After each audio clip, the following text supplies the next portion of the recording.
কিয়ামতের দিন ওই নাফরমানকে, ওই পাপীকে, যে আমার কোরআনকে প্রত্যাখ্যান করছে, যে আমার রসুলকে প্রত্যাখ্যান করছে, যে আমার তাওহীদকে প্রত্যাখ্যান করছে, ওই জালেম আমি আল্লাহ তাআলার সামনে একজন একজন করে আমার সামনে উপস্থিত করা হবে।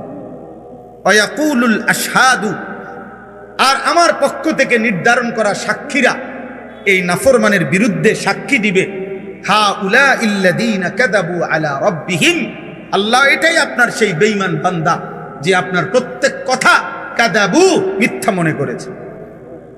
আমনে কইছেন এদিকে তে গেছে এদিকে। আল্লাহ বলেন আমার সাক্ষীরা একজন একজন করে বলবে। আল্লাহর সাক্ষী মোট 5টা। আল্লাহর সাক্ষী মোট কয়টা? 1 নাম্বার, এই ডান কাদের বাম কাদের ফেরেশতা, এই ফেরেশতা সাক্ষী দিবে মুখ দিয়া।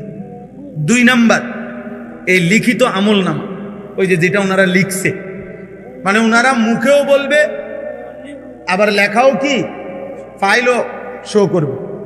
এই দ্বিতীয় সাক্ষী হলো কি? আমলনামা। 3 নাম্বার, অঙ্গ প্রত্যঙ্গ, প্রত্যেক ব্যক্তির নিজ নিজ অঙ্গ, হাত পাও চোখ নাক কান, এগুলো আল্লাহর সামনে কি দিবে? এই কয়টা হলো? 4 নাম্বার, পায়ের নিচের জমি, ইয়াউমাইদিন তুহাদ্দিসু আখবারাহা। 5 নাম্বার, স্বয়ং আল্লাহ নিজে। কয়টা হলো? আইনাল মাফার, আল্লাহ বলবে বান্দা এখন পালাবে কোথায়? শোনো ফেরেশতা কি বলে, দেখো আমলনামায় কি লেখা, দেখো জমিন কি বলতেছে, দেখো তোমার অঙ্গ প্রত্যঙ্গ কি বলে। আমি আল্লাহ তো দেখছি। ওয়াহুয়াস সামিউল আলিম ওয়াহুয়াল খবীর ওয়াহুয়াল বসীর। আমি না বলছি এগুলা যে আমি সব শুনি, আমি সব জানি, আমি সব খবর রাখি, আমি সব দেখি। আমি আল্লাহ কি বলে নাই কোরআনে? কথা বলে না, বলে নাই তো? তুই আমার কথা পাত্তা দিলে না কা? এই বেটা, বিষয়টা কি? ঘটনাটা কি? কোরআনুল কারীমে আছে। নাফরমান চিৎকার দেওয়া শুরু করবে, আল্লাহর ফেরেশতাকে আল্লাহ বলবে খুজুহু ফাগুল্লু, ওরে ধর, বান্দে। ফাগুল্লু অর্থ বান্দে, ওরা বান্দে, টাইট করে বান্দে। ফেরেশতা বলবে আল্লাহ বান দিছি, এখন কি করব? আল্লাহ বলবেন সুম্মাল জাহিমা সাল্লু, একটা লাথি দিয়া জাহান্নামে ফেলে দেব। মার লাথি, মার, ফুটবলের মতো লাথি দে। সুম্মাল জাহিমা সাল্লু, জাহান্নামে ছুঁড়ে মার, দে লাথি দে। কি মনে করছেন আল্লাহকে? বাদ দুগা খাওয়াই দেখে ওরা মনে করছে না আমারে ফিরতো না, আমারে 3 বেলা ভাত খাওয়াই যে আল্লাহ, আমারে ফিরবো কিন্তু না, আপনারে ফিরতো না, আপনারে ললিপপ খাওয়াই, আপনারে কবরে আপেল মালটা খাইতে দিই, আপনি 60 বছর পর্যন্ত বিড়ি খাইতে থাকেন, আপনি 70 বছরের বুড়া চাচা, আপনি বিড়ি খান, খান, অসুবিধা নাই, খাইতে থাকেন বিড়ি। আপনার জন্য ফেরেশতা কবরে রাখছে, আপেল মালটা কাটতে রাখছে, গেলেই পাইব। হ্যাঁ হ্যাঁ, খামখেয়ালি। বয়স্ক মানুষেরও যদি গুনাহ ছাড়ার টাইম না হয়, আর কখন ছাড়বে? বলেন না মিয়া, আর কখন ছাড়বে? তাইলে 60 বছরও গুনাহ ছাড়ার টাইম হয় নাই? 60 বছরও টেলিভিশন দেখা বন্ধ করার টাইম হয় নাই? 60 বছর বয়সেও মুখের গালি বন্ধ করার টাইম হয় নাই? আফসোসের বিষয়, কষ্ট লাগে মিয়া। বুড়া বুড়া মানুষ বাঁকা হইয়া গেছে, ওমা চা দোকানে বসে চোখ বড় বড় করে রাক্ষসের মতো টেলিভিশন চান। কিরে বেটা, আপনি কিতা চান? আপনাদের শরীরের কোনো টেম্পার নাই, আপনার শরীরের তো কোনো টেম্পার নাই, আপনি কি দেখেন এগুলা? আপনি নর্তকীর নাচ দেখেন কেন? আপনি জোয়ান বেডির নাচ দেখেন কেন? আপনার শরীরে আসেনি কিছু? আশ্চর্য, আফসোসের বিষয়। আখেরাত কেমন বলা বলছে যে 70 বছরও আখেরাত মনে পড়ে না। আর কখন মনে পড়বে রে আব্বা? রাগ হইয়েন না, আমি না বললে বলবে কে? আলেম না বললে বলবে কে? আপনারে মনে করাই দিব কে? কথা বলে না, আপনারে মনে করাই দিব কে? আমরাও শুনতে যাই। আলহামদুলিল্লাহ, আমার শায়েখ আল্লামা মুফতি মুশতাকুন নবী কাসিমি হযরত বয়ান করে, তো আমরা নিচে বসে শুনি। আমাদের শায়েখ ঢালকানগরের শায়েখ আরিফ বিল্লাহ হযরত মাওলানা শাহ আব্দুল মতিন বিন হুসাইন প্রতি মাসে হযরতের খানকায় আমরাও যাই শুনতে। এমন না বিষয় কেবল বলি, না না বাপ, বিশ্বাস করেন আমরাও আমাদের বড় বড় উলামায়ে কেরামের কথা শুনতে থাকি, পড়তে থাকি। দেখেন আপনি গাড়িতে কিতাব আছে কিনা, সাথে যে খাদেম থাকে তাকে বলেন, জিজ্ঞেস করেন যে উনি পড়ে কিনা, শোনে কিনা। অর্থ হইল আমরা প্রত্যেকেরই সংশোধন দরকার, দরকার কিনা বলেন না? আল্লাহ আমাদেরকে বুঝার তৌফিক দান করেন। তো আলা লানাতুল্লাহি আলা যালিমিন, আল্লাহ সমস্ত শুইনা, এই যে সাক্ষীর সব গুনার বর্ণনা শুইনা আল্লাহ বলে, জালেম তোর উপরে আল্লাহর লানত, লানাতুল্লাহ, বেনামাজি তোর উপরে আল্লাহর লানত, নাফরমান তোর উপরে আল্লাহর লানত, হারামখোর তোর উপরে আল্লাহর লানত। তুই জীবনটা কি করলি? তুই হায়াতটা কি করলি বান্দা? আমি তোরে কি না দিছিলাম? আল্লাহ আমাদেরকে মাফ করে দেন। আল্লাযীনা ইয়াসুদ্দুনা আন সাবিলিল্লাহ ওয়া ইয়াবগুনাহা ইওয়াজা, আল্লাহ বলেন আমার এই জালেম নাফরমান বান্দা নিজে তো আমার পথে চলে নাই, তদুপরি যে চলতে চাইছিল এমনও বহু লোককে আমার পথ থেকে বিরত রাখছে। আরে থু, যাইতেছেনি নামাজ, বুঝেন নাই কথা? যাইতেছে কেন নাকি নামাজ? একবার এরকম শুরু করছো কেন? নতুন নামাজি হয়ে গেছো, এই হইল নি কথা? এমন কই না? নাই কথা বলেন না? হ্যাঁ, একের বাপরে, এবার একের আজকে আব্দুল কাদের জিলানী হয়ে গেছে। হ্যাঁ, বুজুর্গি একেবারে বাপ। তোর চিনি না বেটা, তোরে আমি এই বেটারে বললা একটা কিছু বলিয়া তারে কি করে দিল? নার্ভাস করে দিল। সে ফিরতে চাইছিল, কিন্তু ওই শয়তানে তারে কি করে দিল? ফিরাইয়া দিল আল্লাহর পথ। আল্লাহ বলেন ওই জালেমদের উপরে আমার লানত, যে কেউ আমার পথে চলতে চাইলে যাকে বাধা দেয়। ওয়ায়াবগুনাহা ইওয়াজা, 3 নম্বরে আল্লাহ বলেন ওই জালেমের উপরে আল্লাহর লানত, যে সর্বদা আল্লাহর দ্বীন শরীয়তের মধ্যে ভুল ভ্রান্তি ত্রুটি বক্রতা তালাশ করে। কি দিয়ে? ফেসলা গান্ধা। কথা বোঝেন নাই? কথা নাউজুবিল্লাহ। অহুম বিল আখিরাতি হুম কাফিরুন, আল্লাহ বলে আখিরাতকে অস্বীকারী, আখিরাতকে বিশ্বাস করে না এমন জালেমের উপরে আল্লাহর লানত। এবার আল্লাহ বলেন উলাইকা লাম ইয়াকুনু মুজিজিনা ফিল আরদ, তবে শুনে নাও, জালেম নাফরমান পাপী যত যাই করো না কেন, আমি আল্লাহকে তুমি দুনিয়াতেও অক্ষম করতে পারবা না। আমার দুনিয়া আমারই, আমার কাছেই তোমার হায়াত, আমার কাছেই তোমার মৃত্যু। তুমি সর্বোচ্চ ক্ষমতার মস্তদে উঠলেও আমার হাত থেকে ছুটতে পারতা না। আর আমি আল্লাহ থেকে আমারে অক্ষম করিয়া যে আমি আর মরবো না, এরকম সিদ্ধান্ত তুমি দিতে পারবা না। কাজে ঘুরে ফিরে তুমি আমারই হাতে। কার হাতে? পৃথিবীর সবচেয়ে বড় পাপী কার হাতে? উলাইকা লাম ইয়াকুনু মুজিজিনা ফিল আরদ ওয়া মা কানা লাহুম মিন দুনিল্লাহি মিন আউলিয়া। আখিরাতে গেলে দেখবে আমি ছাড়া কোনো বন্ধু নাই। আমি ছাড়া কি কোনো বন্ধু নেই। পাপীরা মনে রাখতে হবে, আমি আপনি সুপারিশ করবে ওই ফুতে, নাতি, নবী, আউলিয়া সব ঠিক আছে, কিন্তু খোদার কসম সুপারিশ করার জন্য আল্লাহ তাআলা অনুমতি দিবে যাকে, সে সুপারিশ করবে। আর আল্লাহ সুপারিশ করার পর আল্লাহ যাকে অনুমোদন দিবে সেই কেবল জান্নাতি হবে। সুপারিশ মানেই কি না জান্নাত না, অনুমোদন দেওয়া হলো জান্নাত। অনুমোদন দিবে আল্লাহ। আল্লাহ বলবে হ্যাঁ তুমি সুপারিশ করো। আল্লাহর বান্দা বলার পরে সে আল্লাহ যদি বলে ওরে বাদ দিয়া আরেকজনকে বলো এরে দেব না আমি জান্নাত, তো খোদার কসম পাহাড় উল্টে যাবে, মাগার জান্নাতের ফয়সালা আর কেউ দিতে পারবে। আবু তালেব ঈমান আনুক, নবী চায় নাই? কথা বলেন না কেন? আবু তালেব ঈমান আনুক, নবী চাইছিলেন? আবু জেহেল ঈমান আনুক, নবী চাইছিলেন? আবু লাহাব ঈমান আনুক, নবী চাইছিলেন? তো আল্লাহ বলছে বন্ধু তার ব্যাপারে আপনার দাওয়াত আমি গ্রহণ করলাম না।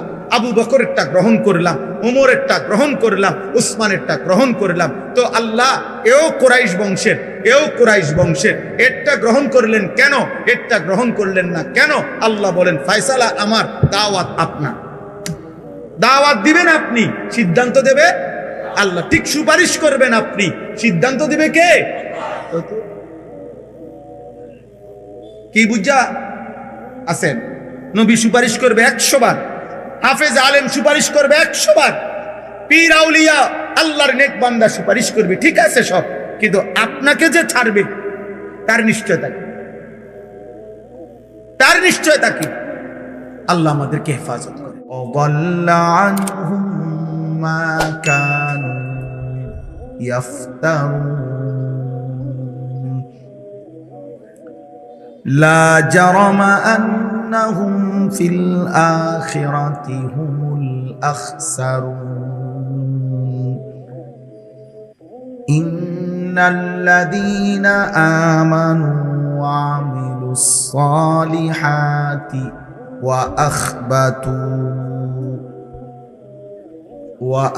وأخبتوا إلى ربهم أولئك أصحاب الجنة هم فيها خالدون مثل الفريقين كالأعمى والأصم والبصير والسميع هل يستويان مثلا أفلا تذكرون صدق الله مولانا العظيم وقال نبينا صلى الله عليه وسلم إن الله يرفع بهذا الكتاب أقواما ويضع به آخرين اللهم صل على محمد وعلى آل محمد كما صليت على إبراهيم وعلى آل إبراهيم إنك حميد مجيد اللهم بارك على محمد وعلى آل محمد كما باركت على إبراهيم وعلى آل إبراهيم إنك حميد مجيد سبحانك لا علم لنا إلا ما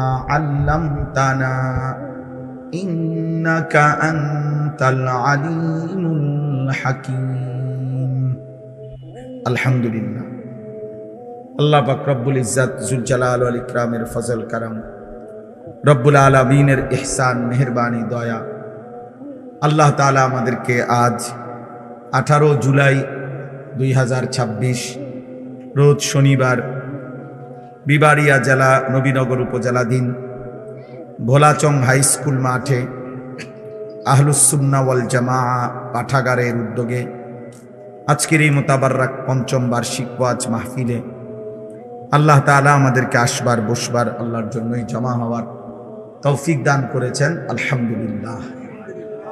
ভাইয়া আপনি এই মোবাইলটা বন্ধ করে দেন। এই যে ভাই, আপনারে বলছি এটা বন্ধ করে দেন। আপনি এটা বন্ধ করে দেন ভাই, আপনারে বলছি আপনি এটা বন্ধ করেন, আপনার ভালো হবে ভাইয়া, আপনার কল্যাণের জন্য বলছি, আপনার কল্যাণ আমি বলছি, আপনি বন্ধ যুক্তি দেখান কেন? আপনার জন্য আমি বললাম, আপনি আমার শ্রোতা না, এখন কথা বলেন না, আপনি আমার শ্রোতা কিনা এখন? ঠিক আছে যান, ঠিক আছে আপনি যান, ঠিক আছে ভাইয়া। মূলত আমরা কেন চাই, মূল প্রশ্ন হলো প্রত্যেক ব্যক্তি, হ্যাঁ মাশাআল্লাহ চাচার সামনে এসে বসে, উপস্থিত ব্যক্তির ফায়দা হলো সরাসরি শোনা,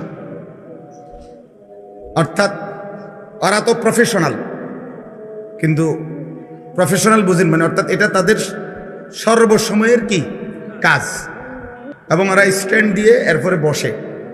কিন্তু আমরা যারা উপস্থিত হয়েছি আমরা এটা চেষ্টা করি, এই যে ছেলে পেলে প্রত্যেকের হাতে মোবাইল আছে আমি জানি ব্যক্তিগত, কিন্তু উদ্দেশ্য হলো আমাদের, সেটা আমি সারা বাংলাদেশে বলি যে নগদ শুনবার, চোখের দিকে তাকাইয়া সাংঘাতিক ফায়দা।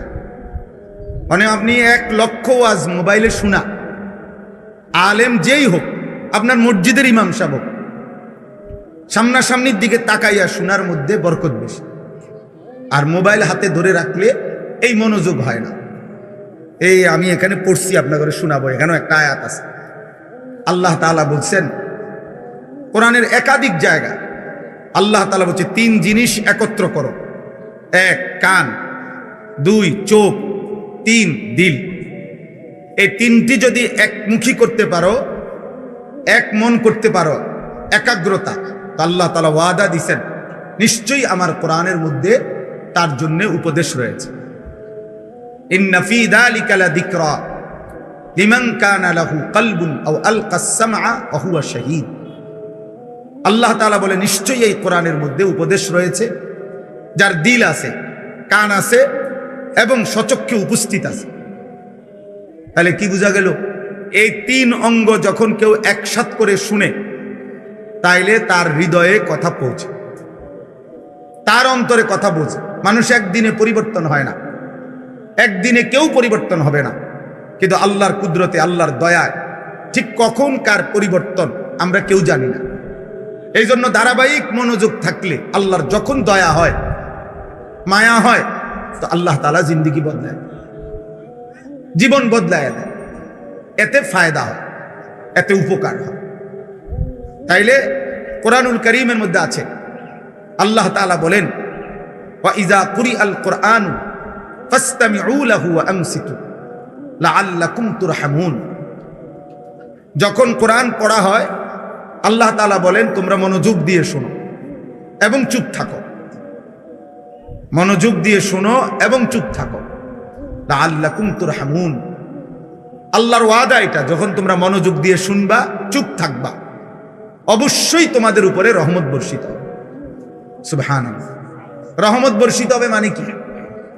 এই কথার অর্থ কি? তাফসীরে রুহুল মানিতে আছে, আল্লাহ তাআলা বলেন লাআল্লাকুম তুরহামুন, রহমত বর্ষিত হবে। মানে হলো, তাফসীরে লিখছে আল্লাহ তোমাকে যে কথাগুলো শুনলা, ওই কথাগুলোর উপর আমলের তৌফিক দেবে। মোটা দাগে কম বেশি ওয়াজ, বক্তা বলেন আর শ্রোতা বলেন, আমরা মুসলমান। বক্তা আমরা মুসলমান, আপনারাও মুসলমান, আলহামদুলিল্লাহ। কম বেশি কথা মৌলিক ইসলামের সবাই আমরা জানি। 5 ওয়াক্ত নামাজ ফরজ, এটা আমি আজকে নতুন করে বলতে হবে আপনাকে, কথা বলেন না। সুদ খাওয়া হারাম, এটা আপনাকে আমি আজকে নতুন করে বলতে হবে, আপনি আর শুনেন নাই।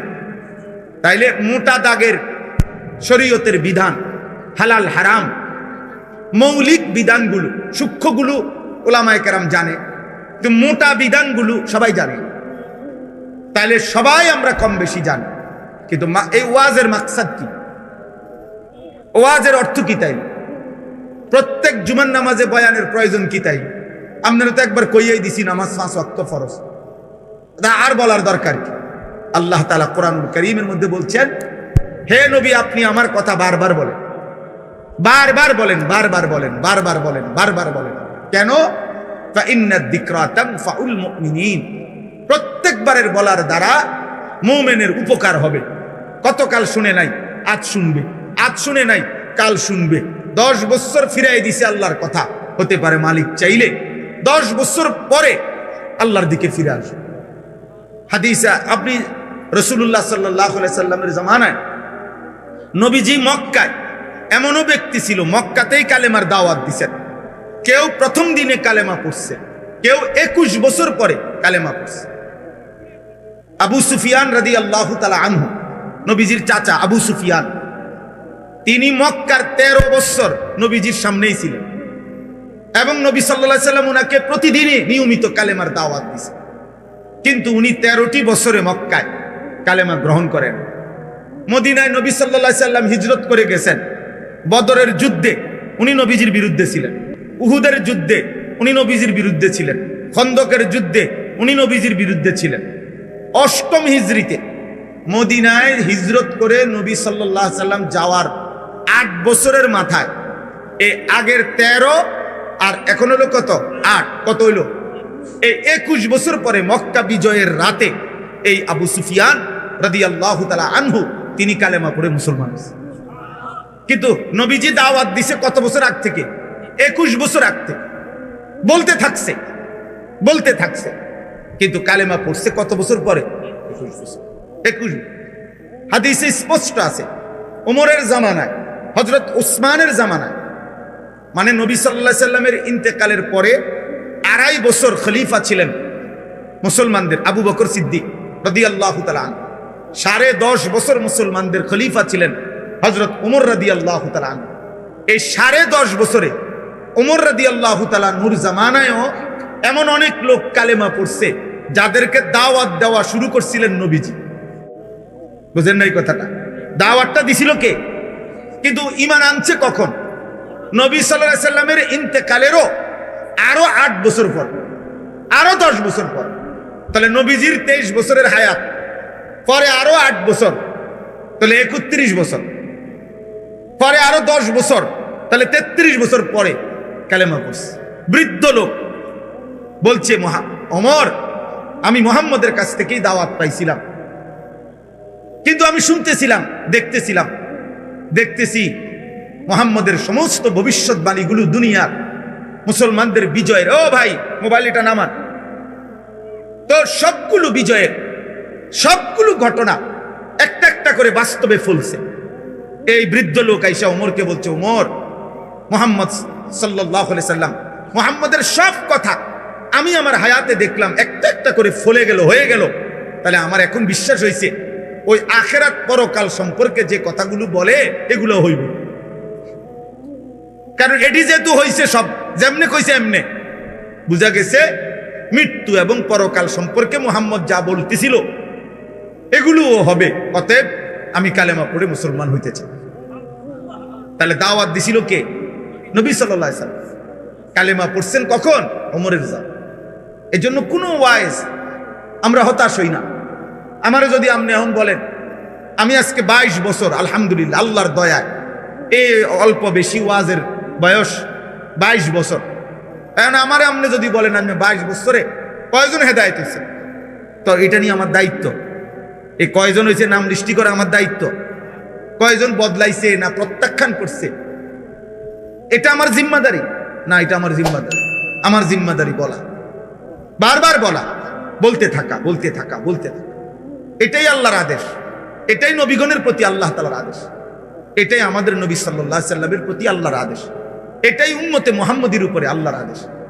কোরআনুল কারীমের মধ্যে আছে, আল্লাহ তাআলা বলছেন, এই আমি যেই সূরাটা পড়ছি এই সূরাটা হলো 12 নম্বর পারা, 11 নম্বর সূরা, সূরা হুদ। এই সূরার 18 নম্বর আয়াত থেকে 24 নম্বর আয়াত, 18, 19, 20, 21, 22, 23, 24, মোট 7টা আয়াত আমি তেলাওয়াত করছি। তো এই সূরার মধ্যে আল্লাহ তাআলা কোরআনুল কারীমের মধ্যে সবচেয়ে বেশি আযাবের বর্ণনা এই সূরার, পুরা কোরআনের সবচেয়ে বেশি আল্লাহর আযাবের বর্ণনা এই সূরার মধ্যে আছে, কোরআন শরীফ। এজন্য নবী সাল্লাল্লাহু আলাইহি ওয়াসাল্লাম তাফসীরের মধ্যে আছে, এই সূরা নাজিল হওয়ার কিছুদিন পরেই সর্বপ্রথম নবীজির পবিত্র দাড়ি মুবারকের কয়েকটা চুল সাদা হয়ে গেছে, বৃদ্ধের লক্ষণ। তো আবু বকর সিদ্দিক রাদিয়াল্লাহু তাআলা আনহু বললেন, ইয়া রাসূলুল্লাহ, কদ শাইয়াবতা, আপনি দেখি বুড়ো হয়ে যাচ্ছেন, আপনার দাড়ি পাকা শুরু হয়ে গেছে। এই তখন হাদিসে আছে, তাফসীরে আছে, নবী সাল্লাল্লাহু আলাইহি ওয়াসাল্লাম বললেন, শাইয়াবাতনি হুদ, আবু বকর, সূরা হুদ এই সূরাটা আমারে বুড়া বানায় ফেলছে। আমারে কি বানায় ফেলছে? বুড়া বানায়। মানে কি? মানে হলো, আবু বকর, এই সূরাতে আমার আল্লাহ আযাবের এমন বর্ণনা দিছে, এই বর্ণনা শোনার পর থেকে আমার কলিজার মধ্যে ভয় ঢুকে গেছে, আহা, এই পাপগুলো যদি আমার উম্মত করে, আমার উম্মতের উপরে কি হবে? আমার উম্মতের পেরেশানি, আমার উম্মতের নাফরমানিতে আমার আল্লাহ যদি আযাব দেয়, আমার উম্মত তো ধ্বংস হয়ে যাবে। এই চিন্তা, টেনশনে, মানুষের অনেক সময় টেনশনে চুলদারি কি মানুষে কয় যে এই মাসখানিক হুজুরে ভাই এমন পেরেশানি ছিল, অর্ধেক চুল ফাইকা গেছে। কথা বুঝছেন কেন? আমার ওই দিন একজনে বলতেছে, হুজুর একটা বিল্ডিং করতে গিয়া চুল সব ফাঁকা ধরে গেছে। এই কয়দিন আগে বলতেছে, দোয়া চাইছে।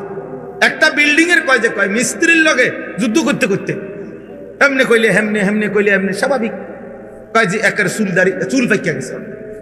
তাইলে আযাবের বর্ণনা শুনে উম্মতের পেরেশানিতে নবী সাল্লাল্লাহু আলাইহি সাল্লামের দাড়ি মোবারকের চুল পাকা শুরু হয়ে গেছে।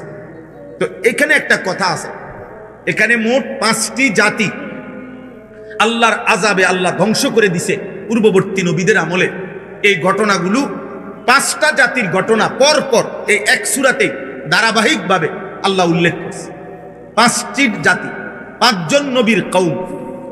1 নূহ আলাইহিস সালাম, 2 হুদ আলাইহিস সালাম, 3 সালেহ আলাইহিস সালাম, 4 লূত আলাইহিস সালাম, 5 শুআয়ব আলাইহিস সালাম। এই 5 জন নবীর কওমের সম্প্রদায়ের জাতির নাফরমানি এত বেশি সীমা লঙ্ঘন করছে তারা, আল্লাহ তাআলা এই 5 জন নবীর জাতিকে একেবারে পুরা কওম আল্লাহ তাআলা ধ্বংস করে আযাব দিয়ে শেষ করে দিয়েছে। নাউযুবিল্লাহ। এই বর্ণনাগুলো এখানে ধারাবাহিক আছে। এই 25 নম্বর আয়াত থেকে 115 নম্বর আয়াত পর্যন্ত মোট 91টা আয়াতে আল্লাহ তাআলা ধারাবাহিকভাবে আযাবের বর্ণনা দিয়েছে। শাস্তির বর্ণনাগুলো উল্লেখ করছে 5টা জাতির কওমের। এরপরে দেখেন সর্বশেষ সমস্ত বর্ণনা আযাবের শেষ করে আল্লাহ তাআলা একটা কথা নবীজিকে শুনাইছেন যে, হে বন্ধু, এই যে পূর্ববর্তী 5টি জাতিকে আমি শেষ করে দিলাম আযাব দিয়ে। কেন? চূড়ান্ত আযাব দিয়ে একেবারে কোলের বাচ্চা, দুধের বাচ্চা, নারী, পুরুষ, জওয়ান, বুড়া, পুরা জাতি একসাথে শেষ করে দিছি। কেন দিলাম? ছোট বাচ্চাও ছিল, কোলের বাচ্চাও ছিল, সব শেষ করে দিছে আল্লাহ। কেন? প্রশ্ন হলো কেন? তো আল্লাহ তাআলা এখানে উল্লেখ করছে, বন্ধু, নাফরমানি শেষ, পাপ তো করতেছিল তারা, আমার অবাধ্যতা তো তারা করতেছিল, কিন্তু তাদের সীমা লঙ্ঘন হলো এই যে তারা পাপ করতে করতে এই পর্যায়ে পৌঁছছে যে একটা সময় আইসা পুরা জাতির মধ্যে আর কেউ কাউকে গুনাহ থেকে ফিরায় না, সংশোধনের আর কেউ চেষ্টা করছে না। জওয়ান, বুড়া, নারী, পুরুষ প্রত্যেকেই নিজের জায়গায় গুনাহ আর উল্লাসের মধ্যে লিপ্ত। কেউ যে কাউকে ফিরাবে, বাপে পুতেরে বলে না, মা জিরে বলে না, দাদা নাতিরে বলে না, সমাজের মুরব্বীরা ছোট বাচ্চাদেরকে বলে না, অভিভাবক অধীনস্থকে বলে না। এই কথা স্পষ্ট কোরআনে আল্লাহ উল্লেখ করছে, বন্ধু, যেদিন আমি দেখলাম যে সবাই পাপে ডুবে গেছে, কেউ আর আমি আল্লাহর কথা বলতেছে না, ফিরাইতে চাইতেছে না, কাউকে জাহান্নাম থেকে বাঁচাইতে চাইতেছে না, তো আমি আল্লাহর আযাব তখন পুরা জাতি ধ্বংস করে শেষ করে দিয়েছে। এখানে একটা কথা আছে, আল্লাহ তাআলা বলছে, কোন জাতি, কোন সম্প্রদায় পাপ যতই করুক, যদি বন্ধু আপনার কাছে ওয়াদা দিলাম কিয়ামত পর্যন্ত নিজেদের মধ্যে যদি সংশোধনের চেষ্টা চালু রাখে, কম হোক, কিন্তু তাদের মধ্যে যদি ফিরাইবার চেষ্টা থাকে গুনাহ থেকে, নাফরমানি থেকে, আল্লাহর অবাধ্যতা থেকে, তাহলে আমি আল্লাহ ওয়াদা দিলাম পাপের পরিমাণ যতই হোক পুরা জাতি দুনিয়াতে আযাব দিয়ে ধ্বংস করব। কিসের ভিত্তিতে বলেন? একজন আরেকজনকে ফেরাইবার কি চেষ্টা, ইসলাহের ভিত্তিতে, সংশোধনের চেষ্টার ভিত্তিতে, সংশোধনের চেষ্টা, এটা অব্যাহত থাকা, ধারাবাহিক থাকা। এই জন্য ফিরবে না না ফিরবে এটা জানার বিষয় না, জানার বিষয় হলো ফেরানোর চেষ্টা আছে কি। কথা বুঝছেন? একটা ফ্যামিলির বয়স্ক লোকটা বাইচা আছে, কিন্তু উনার ঘরের ফ্যামিলি 8 জন, উনি দেখতেছে একজনও ফজরের নামাজ পড়ে না। আপনি এটা কিভাবে মেনে নিচ্ছেন? আপনি এটা কেন মেনে নিলেন? যে হুজুর বলছি, আজ যে বহুদিন বলছি, শুনে না, তো শুনে না বলার পরে আপনি থেমে গেলেন, আর বলতেছেন না, এই অনুমতি আপনার কে দিল যে আর কইতে হবে না? বুঝেন না এই কথাটা? হযরতে নূহ আলাইহিস সালাম 950 বছর কালেমার দাওয়াত দেওয়ার পরেও, 950 বছর কি মামুলি কথা? 950 বছর একটানা একটি মানুষ, একজন নবী এভাবে দিবানিশি মানুষকে বলার পরেও, যেদিন নৌকা ছাইরা দেয়, কোরআন শরীফে এই সূরাতে আছে, ওয়াফারাত তান্নুর, উনি দেখতেছে দূরে পানি উঠে গেছে, তুফান শুরু হয়ে গেছে, বন্যা শুরু হয়ে গেছে, নাফরমান ডুবা শুরু হয়ে গেছে, এরপরেও শেষ মিনিট পর্যন্ত ওনার ছেলে কেনান, এই কাফের ছেলেটাকে জাহান্নাম থেকে বাঁচাইবার জন্য ইমানের দাওয়াত দিতেই থাকছে। আল্লাহ কোরআনে বলেন, ওয়াহালা বাইনাহুমাল মাউজ ফাকানা মিনাল মুগরাকিন। নূহ তার কালেমার দাওয়াত দিচ্ছিল। এই অবস্থায় চূড়ান্ত লাস্ট মুহূর্তে ছেলেটার পিঠে একটা ঢেউ আইসা ধাক্কা দিল, আর ছেলেটা ডুবে গেল। কিন্তু ওই পর্যন্ত তিনি আল্লাহর দিকে দাওয়াত দিয়েছেন। তাইলে মৃত্যুর মুহূর্ত পর্যন্ত, শেষ নিঃশ্বাস পর্যন্ত আল্লাহর দিকে ডাকা বন্ধ করছে? কথা বলেন না কেন? কিন্তু ছেলেটা শেষ পর্যন্ত ঈমান আনছে। তাইলে নূহ নবী শেষ পর্যন্ত বলছে? কথা বলেন না। ছেলেটা শেষ পর্যন্ত ঈমান আনছে। তাহলে শেষ পর্যন্ত ঈমান না আনুক, আপনার মৃত্যুর দিন পর্যন্ত আপনার ছেলে নামাজ না পড়ুক, আপনার স্ত্রী বেপর্দা চলুক, কিন্তু দেখার বিষয় আপনি বলছেন, আপনি বলা বন্ধ করতে পারতেন না। আপনার বলা বন্ধ করার কি নাই? অনুমতি নেই। ওমা কানা রাব্বুকা লিয়ুহলিকাল কুরা বিযুলমিন ওয়া হুম মুসলিহুন। আল্লাহ বলেন, যদি তোমাদের সম্প্রদায়ের মধ্যে ইসলাহের চেষ্টা থাকে, একজন আরেকজনকে ফিরাইবার চেষ্টা যদি করতে থাকো তোমরা, তো আমি আল্লাহ ওয়াদা দিলাম, পাপের পরিমাণ যতই হোক আমি পুরা জাতি একসাথে শেষ করব। এটা আল্লাহর ওয়াদা, এটা আল্লাহর ওয়াদা। 950 বছর পড়ার পরেও উনি থামে না। আচ্ছা, আপনারা বলেন, আমাদের প্রিয় নবী সাল্লাল্লাহু আলাইহি সাল্লামের চাচা আবু তালেব 38 বছর নবীজির পাশে ছিল, নবীজির সেবা করছে, নবী সাল্লাল্লাহু আলাইহি সাল্লামকে আগলাইয়া রাখছে আবু তালেব মোট 38 বছর। কত বছর? 12 বছর বয়সে নবী সাল্লাল্লাহু আলাইহি সাল্লামের দাদা যখন ইন্তেকাল করে, এই 12 বছর বয়সে দাদা আব্দুল মুত্তালিব নবী সাল্লাল্লাহু আলাইহি সাল্লামকে আবু তালেবের হাতে তুলে দিয়ে গেছে, ছেলের কাছে ভাতিজাকে দিয়ে গেছে, বলছে আমার নাতি নবী সাল্লাল্লাহু আলাইহি সাল্লামের আব্বা জান তো ইন্তেকালই করছে, তো এই আবু তালেব দিয়ে গেছে দাদা আবু তালেবের হাতে। আর আমাদের নবী সাল্লাল্লাহু আলাইহি সাল্লামের বয়স যখন 50 বরাবর, তখন আবু তালেব ইন্তেকাল করছে। তাহলে 12 বছর থেকে 50 বছর, এই কয় বছর হয়? 38 বছর। 12 থেকে 50 হলো কত? 38 বছর। আচ্ছা, এই 38 বছরের মধ্যে নবীজি যে কালেমার দাওয়াত দিছে, এই সময়সীমা হলো 10 বছর। কারণ নবীজির বয়স হলো 50, তখন মারা গেছে আবু তালেব। তাইলে নবীজিকে ইসলামের দাওয়াত অবস্থায় পাইছে কয় বছর? কেমনে বুঝলেন? ওই 40 থেকে কত? 50। কারণ তিনি দাওয়াত দেওয়া শুরু করছে মানুষকে কত বছর বয়সে? 40 বছরে। তাইলে আবু তালেবকে নবীজি কালেমার দাওয়াত দিছে 10 বছর। কত বছর? একটানা 10টি বছর বলার পরেও বুখারী শরীফের রিওয়ায়াত একেবারে স্পষ্ট, লাম্মা হাদারাতিল ওয়াফাত, আবু তালেবের যখন মৃত্যুর মুখে মুমূর্ষ, শেষ নিঃশ্বাস যাবে, এই সেকেন্ড পর্যন্ত খোদার কসম আল্লাহর নবী সাল্লাল্লাহু আলাইহি সাল্লাম উনাকে কালেমার দাওয়াত দিয়েছে। কুল লা ইলাহা ইল্লাল্লাহ কালিমাতান আশহাদু লাকা বিহা ইনদাল্লাহ। বলছে, চাচা শেষবারের মতো বলতেছি, একটা বার শুধু আপনি লা ইলাহা ইল্লাল্লাহর কালেমাটা একটাবার পড়েন চাচা, একবার জলদি বলেন, আমি এই একবারের বলা আপনার ইমানের কালেমা দিয়ে আখিরাতে আল্লাহর সামনে হাসরের ময়দানে আমি আপনার পক্ষে সাক্ষ্য দেব যে আমার চাচা ইমান আনছে। কিন্তু আবু তালেব, হাদিসে আছে, ফালাম ইয়াজাল রাসূলুল্লাহ সাল্লাল্লাহু আলাইহি ওয়াসাল্লাম, নবীজি বারবার বলতেছিলেন ওয়াইদুহুম তিলকাল মাকালা। আর পাশে দুইজন কাফের, একজন আবু জাহল, আরেকজন হলো উমাইয়া ইবনে খালফ, এই দুই বেঈমান পাশে বৈশা বারবার বলতেছিল, আবু তালেব কালেমা বলিস না, তুই আমাদের সাথে আজীবনের সঙ্গী, তুই বলিস না, তুই আমাদের বংশে বেইজ্জতি করিস না।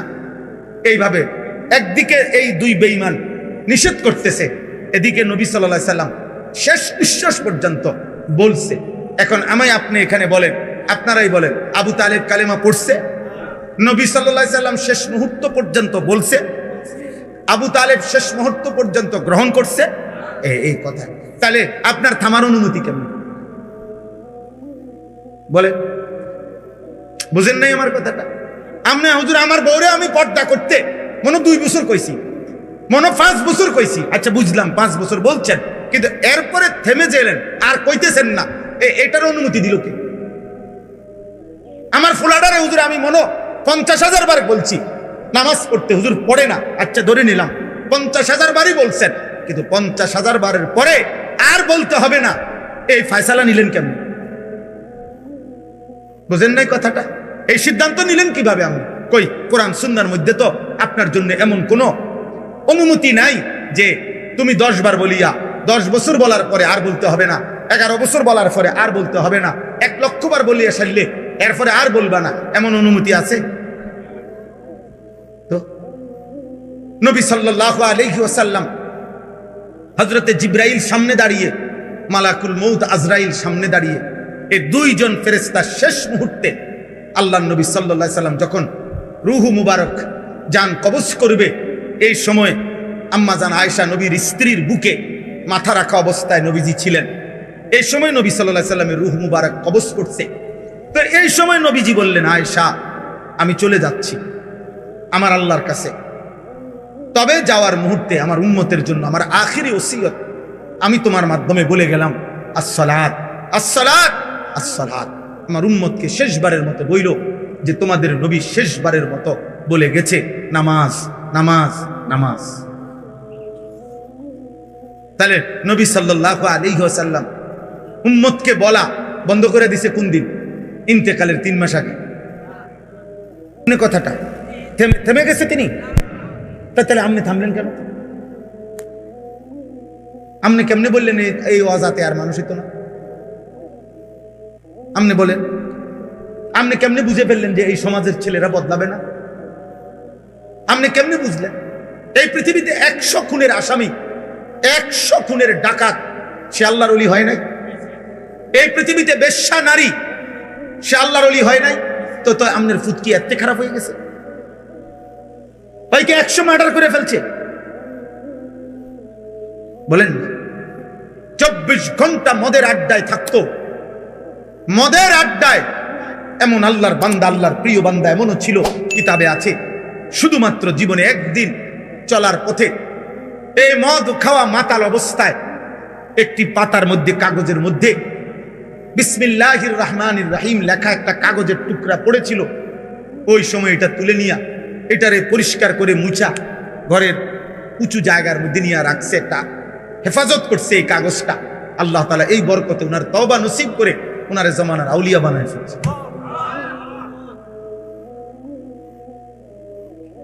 হ্যাঁ, হযরত মুহাম্মদ ইবনে মাসলামা আল কানাবী আমরা কিতাবে পড়ছি, হাদিসের জগতে শ্রেষ্ঠ একজন মুহাদ্দিস। হাদিসের জগতে বাজারের মধ্যে মাস্তানি করতেন। একবার জীবনে একজন আলেম ওই বিদ্রুপ করে উনি অরেজি গাইছে ওই মাস্তান মিয়া যে, এই হুজুর কিতা জানেন সেই কোন সে একটা নবীর হাদিস কোন সে কিতা জানেন? মানুষের দুষ্টামি করছে, আরে সেই লম্বা লম্বা কথা কয়, হুজুর জানেন কিতা কোন? ওই হুজুর তখন ইমাম শুবা ইবনুল হাজ্জাজ ওনার নাম, ওই আলেমের নাম, ওই মুহাদ্দিস, ওই আলেম 1 সেকেন্ডের জন্য আল্লাহর কাছে অন্তরে অন্তরে দোয়া করছে, আল্লাহ দুষ্টামি করে হোক, ফাত্রামি করে হোক, তোমার বান্দা তোমার বন্ধুর হাদিস শুনতে চাইছে, আমি বলি আপনি বরকত দিয়ে না। এই কথা বলিয়া বলছে, বাবা শোনো নবীজির একটা হাদিস, ইজা লাম তাস্তাহি ফাসনা মা শিতা। নবী বলছে, যখন তোমার লজ্জা নাই, শরম নাই, হায়া নাই, যাও না ফরমান, যা মন চায় তাই। কারণ যার লজ্জা নাই তার কিছুই নেই, যার হায়া নাই তার কিছুই নাই। এই কথা বলে উনি চলে গেছে। ওই হুজুর, এই যুবক আমরা কিতাবে পড়ছি, ওনার সাঙ্গপাঙ্গ নিয়া এই সময় এখানেই বসে গেছে। বসে যাওয়ার পরে ওনার সাথের ছেলেরা বলতেছে, উস্তাদ উঠতেন না? ও তো মাস্তান, উঠতেন না? চলেন আগের জায়গায়, জুয়ার আড্ডা, মদের আড্ডা। তখন এই মুহাম্মদ ইবনে মাসলামা আল কানাবী, এই যুবক, এই সর্দার, সে বসে বলতেছে, শোন বেটা কি বলছি বুঝছো হুজুরে? বলছে, হ্যাঁ শুনছি তো, কি বলছি? কত নবীজি কি বলছে বুঝো নাই? কয় না বুঝি নাই। আরে নবী তো খোদার কসম, আল্লাহর নবীর এই হাদিস, নবী তো এটা আমারে বলছে রে, আমার লজ্জা শরম নাই, এই জন্য তো আমি যাকে ইচ্ছা তাকে জুলুম করি, যার তার ইচ্ছা সম্পদ লুণ্ঠন করি, আমি যা মন চায় তাই করি। এই কথা তো আমার নবী আমারই বলছে। শর্তরা, এই সব সরাই দিয়ে বলছে যা জীবনের তরে ছেড়ে দিলাম। এই হুজুরের কাছে গিয়ে হাদিসের দর্শে বসছে। পরবর্তীতে এই ডাকাত ছেলে ওই জামানার শ্রেষ্ঠ মুহাদ্দিস। ওনার নাম এখন হাদিসের কিতাব আছে, হাদ্দাসানা মুহাম্মদ ইবনে মাসলামা আল কানাবি। আমরা হাদিস আবু দাউদ শরীফে বহু হাদিস আছে, এই ওনার নাম ইমাম আবু দাউদের উস্তাদ। কিন্তু একসময় জামানার ডাকাত ছিল। তাইলে সংশোধনের সম্ভাবনা আপনি আমি সিদ্ধান্ত দিতে পারেন না, মানে আপনি আমি কথা বলার অধিকার নাই, আর হইতো না। বুঝেন নাই এমনি কথাটা? আল্লাহ তাআলা হাদিসে আছে, নবীজি বলছেন 90 বছরের বুড়া, 90 বছরের বুড়া কোন দিন রাত গভীরে যদি 90 বছরের নাফরমান বুড়াও যদি গভীর রাতে একাকী চোখের পানি ফেলে পিছনের জিন্দিগির গুনাহ ছেড়ে দিয়ে আল্লাহর কাছে কায়মন বাক্যে তওবা করে মাফ চায়, নবীকে আল্লাহ ওয়াদা দিছে, বন্ধু 3টা শর্ত যদি আমি পাই, 1 গুনাহ ছেড়ে দিছে, 2 আর করবে না ওয়াদা দিছে, 3 লজ্জিত আর অনুতপ্ত হয়ে আমার কাছে মাফ চাইছে, বন্ধু আমি খোদার কসম, আমি আল্লাহর জাতের কসম, আমি 90 বছরের টানা গুনাহ নাফরমান আমি তারও মাফ। শর্ত হইল এই 3টা হইতে হবে, সে গুনাহ ছেড়ে দিতে হবে, আর করবে না, ওয়াদা দিতে হবে, লজ্জিত হয়ে আমার কাছে মাফ চাইতে। তাহলে যে মালিক 90 বছরের গুনাহ মাফ করে দিতে প্রস্তুত আছে, সেই মালিকের থেকে আপনি কাউকে নিরাশ করে দিবেন কেন? বুঝেন নাই কথা? আপনি তাকে না তারে দিয়ে আর হইতো না, কিতা হইতো না, আপনি কেমনে বুঝলেন? আপনি কেমনে বুঝলেন তারে দিয়ে হইতো না? এই বেডিরি দিয়ে হইতো না কেন? এই জন্য আমি আজকেও বুঝাইছি এক ভাইকে, যে ভাইয়া সবার আগে মনে রাখবেন, আপনি এই মহিলারে বদলাইয়া যে মহিলা নিবেন ওইটাও মহিলাই। এই জন্য প্রত্যেক পুরুষের বাবা, আমি প্রসঙ্গক্রমে বলতেছি, স্ত্রীর যে কোনো রকমের অন্যায় আচরণে আপনার যত পেরেশানি হোক, সমাধান প্রথমেই আপনি তালাকের কাছে যাইয়েন না। সমাধান আপনি কইয়া লাইয়েন না 1 তালাক 2 তালাক, এই সমাধানে যাইয়েন না। আপনি সংশোধনের যত চেষ্টা কোরআনে আছে, রাসূলের হাদিসে আছে, উলামায়ে কেরামের কিতাবে আছে, আপনি আবার বুঝেন, আবার বুঝেন, আবার বুঝেন, আলেমে দ্বীন থেকে বুঝতে চেষ্টা করেন, বুঝতে চেষ্টা করেন। কিন্তু আগে কেউ বুঝতে চায় না, সবাই বুঝতে আসে দিয়ে সেরা। বুঝেন না আপনি কথাটা? 3 তালাক না 30টা দিয়া, এক লগে কতক্ষণ তালাক দিয়া এরপরে আইয়ে বুঝতে হবে। এখন কি করা হতো? এখন কি করা? এখন বইয়ে বইয়ে বন খাইবেন, বুঝেন? অন চা দিয়ে ভিজাইয়া বন খাইবেন। তালাক তো দিছে নেই, সারছে তো, আর কি? মাথা ঠিক ছিল না, এত বড় মিথ্যাবাদী, মাথা ঠিক ছিল না। মানুষের পাগল যারা, পাবনা যারা পাগল, যার মাথা ঠিক নাই, তে বুঝি হেনে বইয়ে বইয়ে 1 তালাক 2 তালাক কর। তো তাহলে মাথা ঠিক ছিল না কি তা বলে? এটা কোনো যুক্তি হইল? আপনি বুঝেন নাই এটা? আপনি বুঝেন না মহিলারে 1 তালাক 2 তালাক 3 তালাক বললে মহিলার তালাক হয়? আপনি এটা জানেন না, বুঝি না জানলে আপনি এটা কইছেন কেমনে? বুঝেন না আপনি কথাটা? এটা একটা মিথ্যা কথা না? আপনি বলে হে গোটা বলে মাথা ঠিক আছে। কি মাথা ঠিক আছে? মাথা আগের চাইতে বেশি ঠিক আছে। এই জন্যই তো তুমি এটা বলছো। এটা বলেই তো তুমি বুঝো যে এটা দিয়ে বেডির সাথে বিচ্ছিন্ন হইতে হয়, নাহলে এটা বললা কেন? এই জন্য আমি উদাহরণ দিলাম। হ্যাঁ, অপরাধ আছে চলার পথে, নারী পুরুষের, স্বামী স্ত্রীর কারো না কারো পক্ষের বাড়াবাড়ি হইতেই পারে, কিন্তু সমাধানে কেন প্রথমেই? কত আমি এই সেদিনও কিছুদিন আগে, আহা এটা বলাও তো লজ্জার বিষয়, সেই ছেলে বলতেছে কাইন্দা আমারে জড়ায় ধরেছে, হুজুর আমি নিজ কানে শুনছি, হুজুর আমার মা, আমার আব্বা আমার মারে তালাক দিছে, কাজ্জা করে ঝগড়া করে, কিন্তু এখন মা বাবা নিজের আবার আগের মতোই থাকতেছে, কেউ রে বলেও না, হেরা হেরা আবার মিলে গেছে। কিন্তু হুজুর আমি তো জানি, আমি নিজ কানে শুনছি, আমি তো জানি এটা হারাম। তাহলে আমনে এই সমাজ বানলো না, কিন্তু আসমানওয়ালা কথা বলেন না, আল্লাহ জানে না? আল্লাহকে ফাঁকি দিবেন কেন? আখিরাত বরবাদ করে ফেললেন কেন?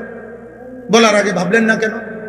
ইসলামের মধ্যে একাধিক পন্থা আছে, অসংখ্য ব্যবস্থাপনা কোরআনুল কারীমের মধ্যে আছে। সূরা নিসা পুরাটা কোরআনুল কারীমে মহিলাদের সংক্রান্ত একটা পূর্ণাঙ্গ সূরা আছে, সূরায়ে নিসা। এই নিসা শব্দের অর্থই নারীগণ। কোরআন শরীফে পুরুষগণ এই নামে কোনো সূরা নাই, কিন্তু নারীর নামে সূরা আছে। পুরুষের নামে কোনো সূরা নাই, মানে পুরুষগণ এ কথা নামে নাই, কিন্তু নারীগণ বহুবচন এই নামে সূরা আছে।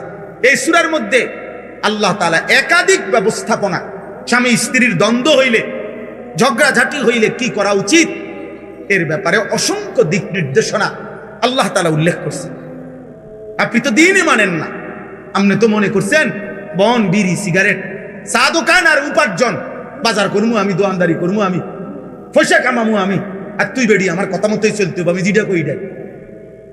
না না, তারও আপনি ছাড় দেন, সেও আপনাকে ছাড় দিবে। দুইজনে মিলে মিশে আপনি আরো একাধিক ব্যবস্থাপনা কি হতে পারে এটা চেষ্টা করেন। একাধিক, আপনি তো এর বদলাই আছে বেডিরে বিয়ে করবেন, এটা তো বেডিয়ে, ওটা প্লাস্টিক না। তো কথা বোঝেন নাই আপনি?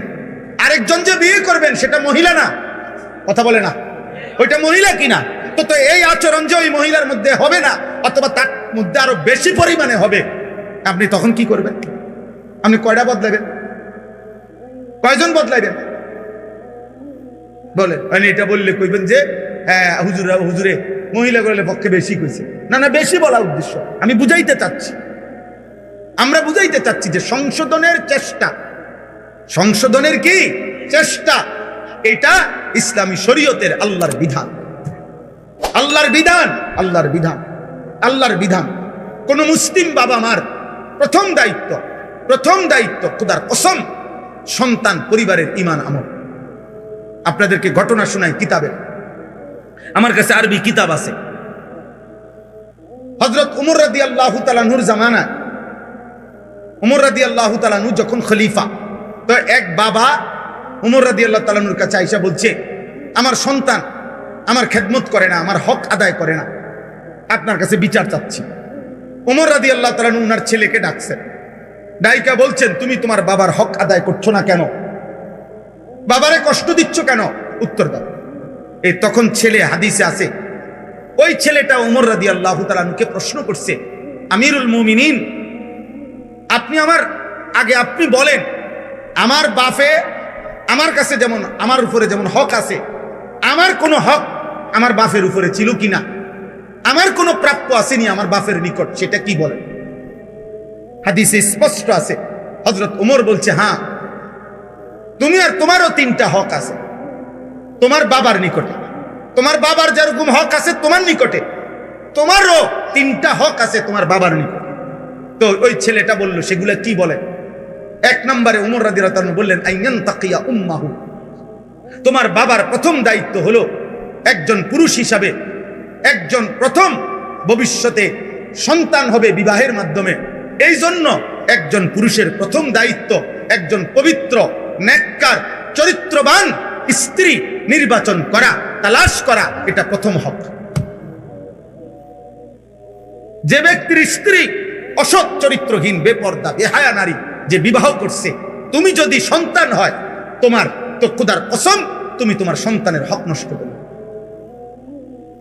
তুমি একটি বেহায়া নারীকে তার মা বানাইলে, যার সাথে তুমি বিবাহ বহির্ভূত, হয়তো 5 বছর প্রেম করছো, হারাম সম্পর্ক করছো, এই নারী চরিত্রবান না, এই নারী চরিত্রবান না।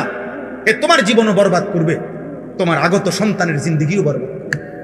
রাস্তার ভালোবাসা আর চটপুটির ভালোবাসা আর সংসারের ভালোবাসা এক কথা না। চটপুটির দোয়ানের ভালোবাসা আর পার্ক আর রেস্তোরাঁ আর মোবাইল আর ফেসবুকের ভালোবাসা, রাত্র গভীরের ইউটিউবের ভালোবাসা, নর্তকীর ভালোবাসা আর বাস্তবতার সংসারের ভালোবাসা এক না।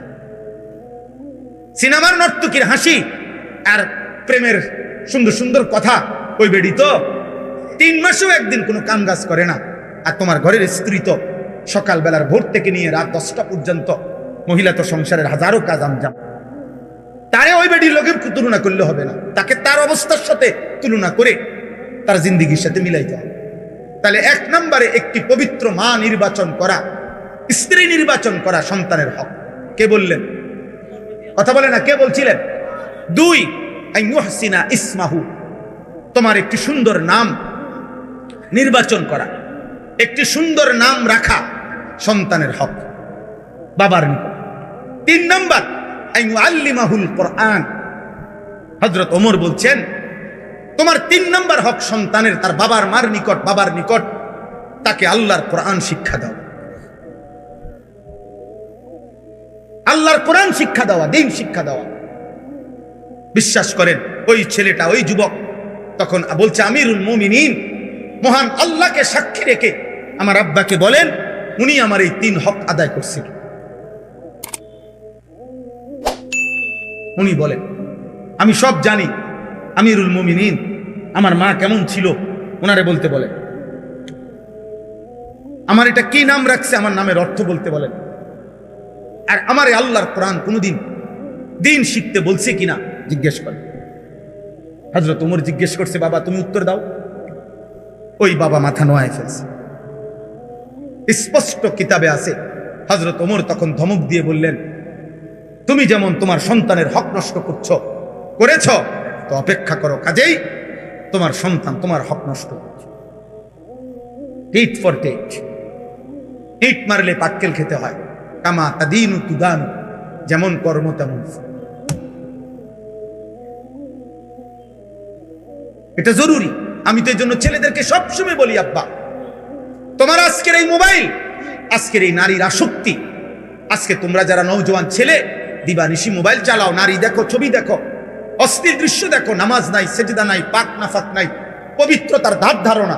আব্বা মনে রাখো একটা ছেলে, এখানে তো তুমি শেষ না, তুমি তো শেষ না, এখনো না তুমি ব্যাচেলার, এখনো না তুমি অবিবাহিত। আল্লাহ চাহিতো তোমার সংসার হবে, আল্লাহ চাহিতো তোমার ফ্যামিলি হবে, আল্লাহ চাহিতো আবার তোমার ঘরে সন্তান আসবে। সেদিন তুমি আমার 14 বছরের ছেলে মাদ্রাসায় পড়ে, ঢাকা সাইনবোর্ড জামিয়া আশরাফিয়া মাদ্রাসায়। তো এ বছরের শুরুতে রমজানের সময় ওই আমারে বলছিল আব্বু নাহাফিমির জামাত, আমার ছেলে এখন যেই জামাতে পড়ে, আব্বু আমি একটা কিতাব আছে গুলিস্তা ফার্সিতে, এইটা কঠিন, আমি এটা পারতাম না, আমি এটা পারি না আব্বু, বুঝি না, আমি এটা দেখছি একটু। আমি তার বুকে জড়াইয়া বলছি আব্বা আমিও এই নাহাবিবির জামাতে 1996 সালে এই জামাতে আব্বা আমিও পড়ছি, এবং আব্বু এটা একদম সহজ, আব্বু পড়ছি এটা, আব্বু এটা পড়ার সময় জানি এটা আব্বা কঠিন হবে না। আর আমি এই জামাতে 1996 সালে বাংলাদেশ কওমি মাদ্রাসা শিক্ষা বোর্ডে বেফাকে সারা বাংলাদেশে সেকেন্ড হয়েছি, 2 নাম্বার স্ট্যান্ড করেছি, তুই পারবি আব্বা। তো এটা বলার পরে তারা তো মাদ্রাসায় বুঝাইয়া পাঠাইলাম। তো আলহামদুলিল্লাহ কোরবানের আগে যখন প্রথম মূল্যায়ন পরীক্ষা হয়েছে, আমার সন্তান 7 বিষয়ের মধ্যে ওই বিষয়টাতেই সবচেয়ে বেশি নাম্বার। তো আমার বলার উদ্দেশ্য কি, এটা কি বুঝাইতে চাই, তোমাদের ছেলেদেরকে বুঝাইতে চাই আব্বা আমি আমার ছেলেটাকে আমার ছাত্র জীবনের 96 সালের ঘটনা বলে উৎসাহিত করছি আমার ছেলেকে। এখন তোমরা যে সমস্ত ছেলে এখানে আসো, যে কয়জনে আসো, প্রিয় ভাই একজন হইল ভাই গো, যে মনে করো আল্লাহ হায়াত দিলে আগামী 20 বছরের মাথায়, আগামী 25 বছর পরে তোমার সন্তান যখন 14 বছর হবে, 12 বছর হবে, 10 বছরে তোমার সন্তান হবে, তুমি তারে কি বলবা, নিজের গল্প কি বলবা, নিজের কাহিনী কি বলবা? তুমি নিশ্চয়ই এটাই বলবা যে বাবা আমি তোর সেই বাপ, 16 বছর বয়সে আমি বাপ, তোর সেই বাপ, আমি যখন 16 বছর বয়সী ছিলাম সারা রাত মোবাইলে উলঙ্গ ছবি দেখতাম, নর্তকীর নাচ দেখতাম। আমি তোর সেই নাফরমান বাপ যে কোনোদিন 5 ওয়াক্ত নামাজ পড়ি নাই, যে 365 দিনে কোনোদিন ফজরের নামাজ পড়ি নাই। আমি তোর সেই নিকৃষ্ট বাপ, তুই আমার সন্তান নাই তো তুই কি বলবি নাফরমান? বলো আব্বা, একটা ছেলে বলো, একটা বেনামাজি নাফরমান চরিত্রহীন যুবক নারী দেখে, ছবি দেখে, মদের আড্ডা, জুয়ার আড্ডা, নারীর আড্ডা, অসৎ বন্ধুদের আড্ডা, এখানেই শেষ। তুমি সামনে আগাইতা না, তুমি সামনে আগাইতা না? বলে হযরত ইমাম শাফিঈ রাহমাতুল্লাহি আলাইহি, আমাদের 4 মাযহাবের একজন ইমাম, ইমাম শাফিঈ জগৎ বিখ্যাত মুজতাহিদ ছিলেন, সারা পৃথিবী স্বীকৃত ইমাম ছিলেন তিনি। ইমাম শাফিঈ রাহমাতুল্লাহি আলাইহি পরিষ্কার বলছে, হে মুসলমান, আল্লাহর কসম, আয-জিনা কারজুন। নাউযুবিল্লাহ। ইমাম শাফিঈ বলে গেছে যে শোনো, ব্যভিচার, নারীর সাথে হারাম সম্পর্ক, খোদার কসম তিনি বলছে এটা একটা ঋণ, যে করলা মনে রেখো তওবা না করিলে আল্লাহ মাফ না করিলে তোমার ফ্যামিলির কাউকে দিয়ে অচিরেই সেই ঋণ তুমি শোধ দিতে হবে। খোদার কসম, আদ্দা ওয়াদ্দাওয়া কিতাব এটা। তোর বিবি শোধ দিবে, তোর মেয়ে শোধ দিবে, তোর বোন শোধ দিবে, তোর ব্যভিচারের, তোর নোংরামির শোধ তোর বিবি দেবে, তোর স্ত্রী, তোর মা, তোর বোন, তোর কন্যা। নাউজুবিল্লাহ। সেদিন বুঝবা জীবন কত কঠিন। আমাদের কুমিল্লা মুরাদনগরের একজন আলেমে দ্বীন, এই কোরআন সামনে বললাম ভাই, উনি নিজে বলছে এক মেয়ে এক ছেলের সাথে ভাগ্যা গেছে। ওই এলাকায় ভাগ্যা যাওয়ার পরে বাফে তালাশ করতে করতে না পাইয়া মামলা করছে পোলার নামে। পোলার সন্ধান জানতো কিন্তু খুঁজে পাচ্ছিল না। পোলার নামে, নাম ঠিকানায় যখন মামলা করছে, তখন ওই মেয়ে, কসম আল্লাহর, ওই আলেম জীবিত আছে, যদি কারো চ্যালেঞ্জ করতে মন চায় আমি নিয়ে যাবো তোমার ওই হুজুরের কাছে। আমি ইচ্ছা করে নাম বলতেছি না আর কি। ওই হুজুর বলল ওই বাফে যখন মামলা করছে ছেলের নামে, ওই মেয়েটা একটা চিঠি পাঠাইছে তার বাপের কাছে। চিঠির মধ্যে যেটা লিখছে, আব্বা, যেই কাজটি আপনি আমার মায়ের সাথে আপনি যেটা করেছিলেন হুবহু আমি তাই করলাম, আমার বেলায় মামলা করলেন কেন? তার মানে আপনি জবাব দেন, আব্বা, আপনি কি আমার মারে ভাগাইয়া নিয়ে বিয়ে করেন নাই? আমি তো জানি। তো একই কাজ আমি করলাম, এখন আমার বেলায় মামলা দিলেন কেন? ওই বাবা কসম আল্লাহ ওই আলেমের কাছে আইলে চিঠি দেখাইয়া অজরে বাচ্চার মতো কাঁদছে যে হুজুর এখন আমি কি বলবো? আমি আমার মেয়েরে ফিরাই আনবো কেমনে? আমার মেয়ে তো কোনোভাবেই বুঝাই যায়, সেটাই বুঝাচ্ছে যে বাবা আমি ইচ্ছা করে গেছি, তোমার কি এখানে? কিন্তু সে তো আমার নিজের ইজ্জতের উপরে, অস্তিত্বের উপরে কি দিল? আর কিছু বলার আছে? বড়া কথা বলেন না কেন? এই জন্য দোস্ত আমার, প্রিয় ভাই আমার, আমি এটাই চাইছিলাম, আমরা এটাই চাই প্রতিদিন। আমার কষ্ট হয়, ওই ভাই রাগ করছে, রাগ করুক, কোনো অসুবিধা নেই, কিন্তু এই স্ট্যান্ড আর হাতে ধরা মোবাইল এক কথা না। এই যে দেখেন আপনাদের এখন মনোযোগ, প্রত্যেকের কম বেশ আমাদের দিকে আন্তরিকভাবে একটা মনোযোগ আছে। এটা যদি মোবাইল ধরে রাখতেন, ভিডিও করে আগাইতো, পিচ্ছাইতো, এটারে এরুম করতো, সবাই দিয়ে উড়াইতো, এই মনোযোগটা কি তৈরি হইতো? এই কথাটা দিলে পৌঁছতো? আমি তো আগেই বলছি, পরিবর্তন তো কার হাতে? আল্লাহর। পরিবর্তন আল্লাহর হাতে, আল্লাহর হাতে, আল্লাহর। গতকালকে যখন এসার পরে আমি বয়ান করছি, গতকাল ওই মন কষাইয়ের একটা জায়গা আছে কসবার পরে, ওইখানে অজোরে বৃষ্টি হইতেছে মসজিদে, মানে বাহিরে একেবারে পুরা বৃষ্টির মধ্যে ফুল বৃষ্টি হইতেছে মুষলধারে। আলহামদুলিল্লাহ আমি আমার বয়ান করে গেছি, মসজিদে ভরপুর যে কয়জন মানুষ ছিল বলে গেছি। আল্লাহর কথা বলতে থাকা, আল্লাহর কথা বলতে থাকা, আল্লাহর কথা বলতে থাকা, আল্লাহর কথা বলতে থাকা। দোস্ত আমার, ভাই আমার, বন্ধু আমার, প্রত্যেকের কাছে অনুরোধ রইল। আমি এবার আমার কথার সমাপ্তির দিকে আসতেছি। এই আয়াতগুলো লম্বা, আমি ব্যাখ্যা তাফসীর করতে হবে না, শুধু অর্থ বললে আপনারা বুঝবেন। একটা কথাই শুধু আল্লাহ এই আয়াতগুলোতে বলছে, এই 7টা আয়াতে আল্লাহ বলছে, বান্দা কোরআন আমি পাঠাইছি, রসুল আমি পাঠাইছি, আর তাওহীদ ঈমানের কালেমা আমি দিয়েছি, তোমরা কোনোভাবে আমার তাওহীদকে অবজ্ঞা করো না, আমার রসুলকে অবজ্ঞা করো না, আমার কোরআনকে অবজ্ঞা করো না। এর যেই কোনো একটা বিধানকে তুচ্ছ করা, অবজ্ঞা করা, এটা যেন আমি আল্লাহর উপরে তুমি একটা মিথ্যা অপবাদ দিলা, অপবাদ দিলা, তুমি যেন আমার গায়ে হাত দিলা, তুমি যেন আমি আল্লাহর অস্তিত্বে আঘাত করলা। এই জন্য এই 3টি জিনিস, কোরআন, রাসূলুল্লাহ সাল্লাল্লাহু আলাইহি সাল্লাম এবং তাওহীদ। তাওহীদ কি বুঝেন? লা ইলাহা ইল্লাল্লাহ, এটাই তাওহীদ। তাওহীদ মানে একত্ববাদ আর কি। লা ইলাহা ইল্লাল্লাহ, এই বাক্য এটা কতদিন থেকে? 10-20 বছর আগ থেকে, নবী সাল্লাল্লাহু আলাইহি সাল্লামের জামানা থেকে? জি না, যেদিন থেকে পৃথিবী, যেদিন থেকে কায়নাত, যেদিন থেকে গোটা জমিন ও আসমান, এই অস্তিত্বের প্রথম সেকেন্ড থেকে এই কথা গুঞ্জরিত হচ্ছে, জমিনে, আসমানে, আরশে, ফেরেশতার জবানে, মখলুকাতের জবানে, সোয়া লক্ষ নবীর জবানে, আউলিয়া, উলামা, আতকিয়া, আসফিয়া, মুহাদ্দিসিন, মুফাসসিরিন, সমস্ত ইমানদার, সমস্ত নবী, সমস্ত ফেরেশতা মহান আল্লাহর জবানে এই এক বাক্যই উচ্চারিত হচ্ছে, লা ইলাহা ইল্লাল্লাহ। এটা এই কায়নাতের সবচেয়ে দামি বাক্য। এর চাইতে দামি কোনো কথা হইতে পারে না। এই জন্য নবী সাল্লাল্লাহু আলাইহি সাল্লাম বলছেন, ইফতাহু সিবিয়ানাকুম আউয়ালা কালিমা লা ইলাহা ইল্লাল্লাহ। তোমাদের বাচ্চা, তোমাদের সন্তানের প্রথম কালেমা, প্রথম বাক্য এই কথা বলাও, লা ইলাহা ইল্লাল্লাহ। বলো বলো আঙ্কেল, আঙ্কেল বলো, বলো বলো আঙ্কেল, চাচ্চু চাচ্চু বলো।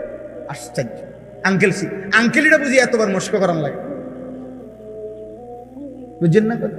নানা ভাই, নানা ভাই বলো, নানা ভাই, নানা ভাই মস্ক করাইতে আছে আবার চাচ্চু, আম্মু। আরে না, আল্লাহ নবী সাল্লাল্লাহু আলাইহি সাল্লাম বলছে প্রথম এই জবানে বাচ্চার মস্ক করাও কি, লা ইলাহা ইল্লাল্লাহ, লা ইলাহা ইল্লাল্লাহ। মান কানা আখিরু কালামিহি লা ইলাহা ইল্লাল্লাহ দাখালাল জান্নাহ। আবার নবী বলছে যার শেষ কালেমা হবে মৃত্যুর মুহূর্তে লা ইলাহা ইল্লাল্লাহ, সাথে সাথে জান্নাতে। তাওহীদ যেন হয় প্রথম দিনের সবক, তাওহীদ যেন হয় শেষ দিনের সবক, তাওহীদ যেন হয় জবানের প্রথম বাক্য, তাওহীদ যেন হয় জবানের শেষ। তাওহীদ মানে কি বলেন না? লা ইলাহা ইল্লাল্লাহ। এই কথা এক যাররা অস্বীকার করে, আল্লাহ বলেন আমার গায়ে অপবাদ দাও, আমারে মিথ্যা অপবাদ দাও, আমি তারে ছাড়বো না, আমি তারে ছাড়বো না রে বান্দা। দুই, আমার রাসূলের এক সেকেন্ডের কোনো কিছুকে কেউ সামান্যতম অস্বীকার করা, অবজ্ঞা করা, তুচ্ছতাচ্ছিল্য করা আমার নবীর, আমি এটা মাইনা নেব, আমি এটা মাইনা নেব না। কারণ আমার নবী সাল্লাল্লাহু আলাইহি সাল্লামের জবান মুবারকের একটি অক্ষরও তার নিজের না, যা আমি বলছি তিনি তাই বলছেন। নবী সাল্লাল্লাহু আলাইহি সাল্লাম নিজের থেকে বলছেন তো, কথা বলে না, মা ইয়ানতিকু আনিল হাওয়া ইন হুয়া ইল্লা ওয়াহয়ুন ইউহা। আল্লাহ বলে কসম, আমার নবী নিজের থেকে বলে না, আমি যা ওহী নাজিল করি তাই বলে। আল্লাহ বলছে ওয়া ইন্নাকা লাআলা খুলুকিন আযীম। কসম করে বলছি বন্ধু, চরিত্রের আর আখলাকের সমস্ত গুণ সর্বোত্তম বানিয়ে আমি আপনাকে দুনিয়াতে পাঠিয়েছি, আপনার সব সেরা। নবী সাল্লাল্লাহু আলাইহি সাল্লামের বাহ্যিক যত গুণ সব শ্রেষ্ঠ, আর্থিক আভ্যন্তরীণ যত গুণ সব সর্বশ্রেষ্ঠ। চেহারা অঙ্গে সৌন্দর্যে তিনি অতুলনীয়, রূপে যেমন অতুলনীয়, গুণেও তিনি অতুলনীয়। নবী সাল্লাল্লাহু আলাইহি সাল্লামের বাহ্যিক বেশভূষা এটাও সবচেয়ে সুন্দর, নবীজির আর্থিক গুণাগুণ সব শ্রেষ্ঠ সুন্দর। এই জন্য নবী সাল্লাল্লাহু আলাইহি সাল্লামের নাকের চাইতে সুন্দর নাক আল্লাহ সৃষ্টিতে নাই, নবীজির চোখের চাইতে সুন্দর চোখ মুবারক কায়নাতে আর নাই, নবীজির আঙ্গুল মুবারকের চাইতে সুন্দর আঙ্গুল এই সৃষ্টিতে আর নাই, নবীজির খাম মুবারকের চাইতে সুঘ্রাণ এই সৃষ্টিতে আর কারো নাই, নবী সাল্লাল্লাহু আলাইহি সাল্লামের হাসির চাইতে সুন্দর হাসি সৃষ্টিতে আর কারো নাই, নবীজির কান্নার সাথে সুন্দর কান্না সেই সৃষ্টিতে আর কারো নাই, নবীজির হাঁটার স্টাইলের সাথে সুন্দর স্টাইল আর কায়নাতে কারো নাই, নবী সাল্লাল্লাহু আলাইহি সাল্লামের পোশাকের মতো সুন্দর পোশাক খোদার কসম কায়নাতে আর কারো নাই, নবীজির ধৈর্যের সমান কারো ধৈর্য নাই, নবীজির সহ্য ক্ষমতার সমান কারো নাই, নবীজির বীরত্বের সমান কারো নাই, নবীজির সেজদার মতো কারো সেজদা নাই, নবীজির রুকুর মতো কারো রুকু নাই, নবীজির তেলাওয়াতের মতো কারো তেলাওয়াত নাই। वो खालिकियत में बेमिसाल, ये हुस्न कमाल में बेमिसाल। উনি আল্লাহ, উনি যেমন তুলনাহীন, ইনি মুহাম্মদ, ইনিও তুলনাহীন। ইনিও কি তুলনাহীন। তাকে ছেড়ে দিলাম। মুসলমানের সন্তান, কার চুলের ডিজাইন ছেড়ে দিলা, কার চুলের ডিজাইন গ্রহণ করে, কার জামা ছেড়ে দিলা, কার জামা পরলা, কার গেঞ্জি ছেড়ে দিলা, কার গেঞ্জি পরলা, কার চেহারা বানাইলা, আরেকবার ভাইবা দেখি। এই পৃথিবীতে এই কয়দিন আগেও আমেরিকার একজন মুসলিম আমেরিকার উচ্চ শিক্ষিত ব্যক্তি, গোটা আমেরিকান, সারা ইউরোপের যারা জ্ঞানী গুণী খ্রিস্টান, ওরা পর্যন্ত এই কিতাবকে, এই বইটিকে, নবীজির জীবনীটাকে একটি নির্ভরযোগ্য চমৎকার কিতাব হিসাবে স্বীকৃতি দান করেছে। এই পৃথিবীতে যতবারই আমাদের নবী সাল্লাল্লাহু আলাইহি সাল্লামকে পেশ করা হয়েছে, যার সামনে পৃথিবীর সর্বোচ্চ জ্ঞানী গুণী, তিনি অকপটে স্বীকৃতি দিতে বাধ্য হয়েছে, ইনি সেরা, ইনি শ্রেষ্ঠ। মুহাম্মদ সাল্লাল্লাহু আলাইহি সাল্লাম, ওয়ান্ডারফুল ম্যান। সবচেয়ে অবাক করা, বিস্ময়কর, মাত্র 23 বছরে এত বেশি বর্ণাঢ্য কাজ, এত একটি পূর্ণাঙ্গ জীবন বিধান, একটি পূর্ণাঙ্গ আখলাক, একটি জীবনের মৃত্যু পর্যন্ত, একটা নিঃশ্বাস পর্যন্ত ঠিক করে দেওয়া সময় নিছে মাত্র 23 বছর। এটা মিরাকল, এটা মুজিজা, এটা আশ্চর্য ছাড়া কিছু আর কিছু না রে। আফসোসের ব্যাপার, কত বড় ধন আল্লাহ আমরে দিছিলেন, আমরা ফিরাই দিলাম। দাড়ি কাটা মুসলমান, ফিরাইয়া দিলা তোমার নবীকে। বিড়ি খাওয়াই না মুসলমান, ফিরাইয়া দিলা তোমার নবীকে। হারাম উপার্জনকারী মুসলমান, ফিরাইয়া দিলা তোমার নবী। বেপর্দা নারী, ফিরাইয়া দিল তার নবীকে। বেনামাজি মুসলমানের যুবক, ফিরাইয়া দিলি তোর নবীকে। গ্রহণ করলি আর্জেন্টিনার বেঈমান রে, গ্রহণ করলি ব্রাজিলের বেঈমান রে। আহ বদনসিব, কারে ছেড়ে কারে নিল, কাকে ছেড়ে কাকে নিল, কার গেঞ্জি গায়ে দিলি রে আব্বা। এই পৃথিবীতে, এই পৃথিবীর, এই বিশ্বের মানবতার উন্নয়নে ওদের কি অবদান? খেলোয়াড়, খেলা ছাড়া, তামাশা ছাড়া, এই খেলার দ্বারা, এই বিশ্বকাপ খেলার দ্বারাই এই পৃথিবীর উপকার কি? আখিরাত বাদ দেন, রাখেন থুন। এই পৃথিবীর কি উন্নতি হয়েছে?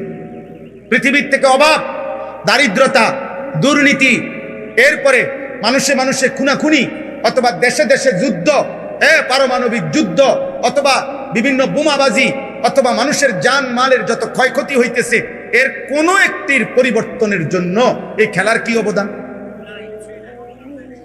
বলো না ভাই, বলো। একটা ছেলে বলো বেটা, দাঁড়ায় বলো বেটা, হিম্মত করে বলো তো, তুমি তোমার কাছে যে এই পৃথিবীর কি অবদান হয়েছে, মানে পৃথিবীর উপকার কি হয়েছে? উল্লাস ছাড়া, তামাশা ছাড়া এই পৃথিবীর কি উন্নতি হয়েছে বলে? আমরা কোনোভাবেই বুঝাইতে পারলাম না আমাদের সন্তানদেরকে, আমাদের সন্তানদেরকে। আফসোস। তাহলে বুঝাইতে চাইলাম, এই তিন জিনিস, তাওহীদকে অবজ্ঞা করা, আল্লাহর উপরে অপবাদ দেওয়া, আমাদের নবী সাল্লাল্লাহু আলাইহি সাল্লামের একটা সুন্নাত, নবীজির একটি বিষয়কে ফেলে দেওয়া, এটা যেন আল্লাহর উপরে অপবাদ দেওয়া। মানে আল্লাহকে এটা বলা, আপনি আপনার নবীর মধ্যে যে এটা দিছেন, এই নিয়ম কানুন, এটা ঠিক হয়েছে না, এটা আমাকে ভালো লাগে না। কথা বলেন না কেন? কোরআনুল কারীমের একটি কথাকে নিজের জীবন থেকে সরিয়ে দেওয়া, এটা আল্লাহর উপরে অপবাদ দেওয়া, যে হে মাওলা, আপনি কোরআনের নামে যেটা দিছেন, এটা এই পরিবেশে, বর্তমান পরিস্থিতিতে যথোপযুক্ত না। আল্লাহ বলেন, এবার আসেন তর্জমা। আল্লাহ বলে, যার দ্বারা এই তিনটি, যার জীবন থেকে ছুটে যায়, তাওহীদ, রিসালাত, কোরআন, আল্লাহর বিশ্বাস, নবী সাল্লাল্লাহু আলাইহি সাল্লামের ভালোবাসা, আর এই কোরআন, কোরআনের অনুসরণ, আল্লাহ বলেন সে সবচেয়ে বড় জালেম, সে আমি আল্লাহর উপরেই প্রতিদিন অপবাদ দিচ্ছি। তোমরা যারা মুসলমানের ঘরে জন্ম নিয়ে, ছেলেরা আমার, প্রিয় ভাই, ইসলামকে প্রতিনিয়ত প্রত্যাখ্যান করছ, এটা ঠিক না। আল্লাহকে এভাবে প্রতিদিন ফিরায় দেওয়া, প্রতি ওয়াক্ত নামাজে কোরআনে আছে, প্রতি ওয়াক্ত নামাজের আজানে খোদার কসম আল্লাহ বলছে, বান্দা মূলত মুয়াজ্জিন ডাকে না, মূলত আমি ডাকি। ইজা নুদিয়া, এটা মজহুলের সিগা, অর্থ হইল যখন আমি আল্লাহর পক্ষ থেকে তোমাকে ডাকা হয়, লিসসালাতি মিন ইয়াউমিল জুমআ, জুমার নামাজের জন্য। তাহলে নামাজের জন্য ডাকে যে মুয়াজ্জিন, মূলত কার পক্ষ থেকে ডাকে? আল্লাহ বলেন, আমি প্রতিদিন ডাকি, তুমি আমার প্রত্যেক ওয়াক্তে প্রত্যাখ্যান করতেছ। তারপরেও বান্দা মনে রাখো, ভাত খাওয়াইতেছি, ঘুম পাড়াইতেছি, দুনিয়া চলতে দিচ্ছি, খুব আহামরি কিছু না এগুলা, কিন্তু আমি আল্লাহ তাআলা আখিরাতে চোখ বন্ধ হইলে কবরে 1 সেকেন্ডের জন্য আর ছাড়বো না। মৃত্যু পরবর্তী আর কোনোদিন সুখ মিলবে না, আর কোনোদিন হাসি মিলবে না, আর কোনোদিন এক সেকেন্ডের স্বস্তি মিলবে না। নাফরমান আপাতত দুনিয়া আমার নাফরমানি সত্ত্বেও খাও, ভোগ করো, ভোগ করো, পেশাব করো, পায়খানা করো, লজ্জাস্থানের চাহিদা পূরণ করো, খাও দাও। কারণ দুনিয়া আমি আল্লাহর কাছে একটা মাছির ডানার মূল্য নাই। দুনিয়া আমি আল্লাহর কাছে অভিশপ্ত, দুনিয়া আমি আল্লাহর কাছে তামাশা, দুনিয়া আমি আল্লাহর কাছে খেলাধুলা, দুনিয়া আমি আল্লাহর কাছে ফালতু খেলনা, কিচ্ছু না, কিচ্ছু না। এই জন্য আমি কুত্তারেও খাওয়াই, শুকররেও খাওয়াই, বেঈমানরেও খাওয়াই, মুশরিকরেও খাওয়াই। নাস্তিক মুরতাদ যে বলে আমি আল্লাহ বলতে কিছু নাই, ওই বেঈমানরেও আমি দুনিয়া খাওয়াই। কারণ এটা যে কিচ্ছু না, নাই তো আল্লাহ তাআলারে না অস্বীকারকারীকে আল্লাহ কেন খাওয়ায়? এই জন্য দুনিয়া ভোগ করা কিছুই না, এটা তেমন কিচ্ছু না। কারো দিলে যদি লাগে, কারো বিবেকে যদি অনুভূতি হয়, আল্লাহর দিকে ফিরো, আল্লাহর দিকে ফিরো বাবা, আল্লাহর দিকে ফিরো, আল্লাহর দিকে ফিরো, ইবাদতের দিকে ফিরো, জীবন কাজে লাগাও ভাই। জিন্দেগি একবারই আসবে, একবারই আসবে, আর ফিরবে না, আর ফিরবে। সুদে ঘুষে কিস্তিতে হারামে হালালে জায়েজ না জায়েজ সব মিলাইয়া যে সমস্ত বাবারা উপার্জন করছেন, আহা আফসোস ছাড়া আর কিছুই জুটবে না। নাফরমান সন্তান সুদের টাকা খাইয়া যে ফুটবল হয়েছে, তে আপনার কথা মনে রাখতো না। কিস্তির টাকা দিয়া যে ঘর ফালছেন, ওরা আমনে চিনতো। আপনি মইরা 20 বছর পরে 10 বছর পরে আইয়া চাইয়েন, আমনের বানানো একটা ফার্নিচারও নাই, আর ওই তার ঘরের নাতি আমনে চিনতো। খুব আমনে কেনা খুব আমি এই বাড়ির মুরব্বী, কির মুরব্বী গীতাবান চিনবে না। নাফরমানকে কেউ মনে রাখে না, কেউ মনে রাখে না। বাপ হিসাবও ব্যর্থ, হারামখোর বাপও ব্যর্থ, সুদখোর বাপও ব্যর্থ, ঘুষখোর বাপ ব্যর্থ, কিস্তিখোর বাপ ব্যর্থ। সে আসলে স্ত্রী সন্তানের কোনো উপকার করে না, দুনিয়ারও না আখিরাত। হারামখোর তার পরিবারের দুনিয়াবি উপকারও করে নাই। কারণ কোরআনের স্পষ্ট চ্যালেঞ্জ আল্লাহ, হারামখোরের ফ্যামিলি আমি আল্লাহ তাআলা বরকত শূন্য করবই করব। তো লাভ কি তাহলে? আল্লাহ বলছেন এটা আমার ওয়াদা, হারাম উপার্জনকারীর আমি বরকত দেব। লাভ হইতো না, এই অবাবার যাইতো না, অবাবার যায়। লাখ টাকা ইনকাম, কিস্তি চলে 60টা, কিস্তি শেষ হয় না। কিস্তি কি আমরা জানি তো? আমরা কি চাঁদের দেশে থাকি মিয়া? আমরা তো দুনিয়াতেই থাকি। আল্লাহ আমাদেরকে হেফাজত করে। চলো ভাই, চলেন বাবা, নিয়ত করি আল্লাহকে নারাজ করব। বলেন ইনশাআল্লাহ। নবী সাল্লাল্লাহু আলাইহি সাল্লামকে ভুলবো না, বলেন ইনশাআল্লাহ। কোরআনকে ছাড়বো না, বলেন ইনশাআল্লাহ। আল্লাহ তৌফিক দান করে। এই শুনেন তরজমা, শেষ কথা। ওমান আযলামু মিম্মান ইফতারা আলাল্লাহি কাযিবা। আল্লাহ তাআলা বলেন, তার চাইতে বড় জালেম, তার চাইতে বড় পাপী আর কেউ নয় যে আমি আল্লাহর উপরে মিথ্যা অপবাদ দেয়। আল্লাহ তাআলা বলেন, উলাইকা ইউরাদুনা আলা রাব্বিহিম। কিয়ামতের দিন ওই নাফরমানকে, ওই পাপীকে, যে আমার কোরআনকে প্রত্যাখ্যান করছে, যে আমার রাসূলকে প্রত্যাখ্যান করছে, যে আমার তাওহীদকে প্রত্যাখ্যান করছে, ওই জালেম আমি আল্লাহ তাআলার সামনে একজন একজন করে আমার সামনে উপস্থিত করা হবে। ওয়ায়াকুলুল আশহাদু, আর আমার পক্ষ থেকে নির্ধারণ করা সাক্ষীরা এই নাফরমানের বিরুদ্ধে সাক্ষী দিবে, হা উলাইল্লাযীনা কাযাবু আলা রাব্বিহিম। আল্লাহ এটাই আপনার সেই বেঈমান বান্দা যে আপনার প্রত্যেক কথা কাযাবু মিথ্যা মনে করেছে। আমনে কইছেন এদিকে, তে গেছে এদিকে। আল্লাহ বলেন আমার সাক্ষীরা একজন একজন করে বলবে। আল্লাহর সাক্ষী মোট 5টা।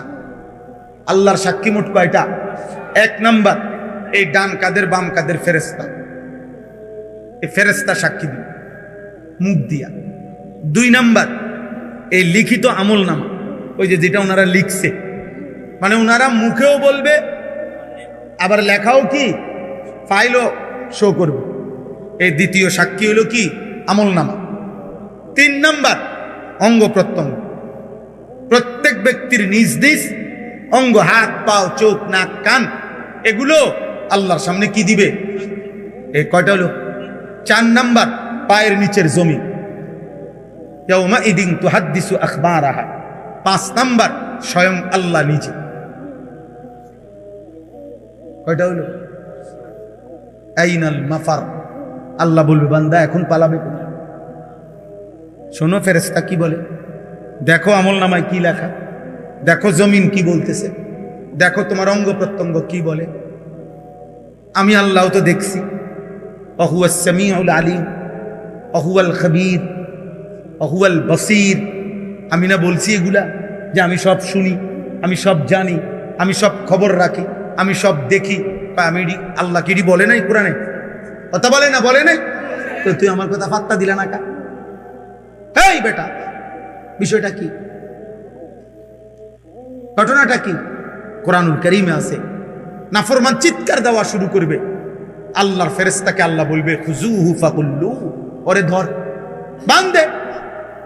ফাগুল্লু অর্থ বান্ধে, ওরা বান্ধে, টাইট করে বান্ধে।